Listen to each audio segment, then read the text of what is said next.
Emily Jane Bronte was born on the 30th of July 1818. She's famous for her one and only novel, Wuthering Heights, which was published in 1847. And although she also wrote some wonderful, powerful poetry, it's on Wuthering Heights that her reputation mainly rests. It's a novel with an intricate narrative structure, and it renders the moorland that she lived in with the same conviction as she describes the passion between Heathcliff and Catherine Earnshaw. It is an extraordinary accomplishment, and from the moment it came out, readers demanded to know more about Ellis Bell, the name Emily chose to publish under. The facts of Emily's life are simple and straightforward. She lived almost all of it in Haworth. Her father was a clergyman, and her mother died when Emily was 3. But what she was like is more difficult to establish. If she wrote letters, none survive, and she died in 1848, the year after Wuthering Heights was published, when she was only 30 years old. We rely then mostly on her sister Charlotte's account of what Emily was like.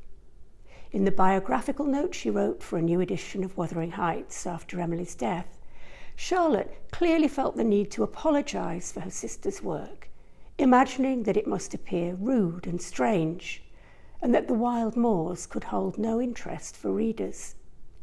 Charlotte goes on to describe her sister as undemonstrative, unsophisticated, and lacking in worldly wisdom, as if such qualities might excuse the violence, cruelty, and downright energy of Wuthering Heights. But she also says that Emily possessed a secret power and fire that might have informed the brain and kindled the veins of a hero. As well as a towering imagination, Emily had practical qualities. She baked bread, learned German, and played the piano. She loved animals, and she was fearless. Bitten by a stray dog and fearing rabies, she plunged a red-hot iron into the wound to cauterize it, saying nothing to anybody about the incident until her arm had healed. She rescued an injured bird of prey, a merlin that she named Nero, and she kept a huge bull mastiff, Keeper, that walked with her on the moors. Her most famous poem begins with the wonderful lines, "No coward soul is mine, no trembler in the world's storm-troubled sphere." It's not, as her sister says, at all like the poetry women generally wrote at the time.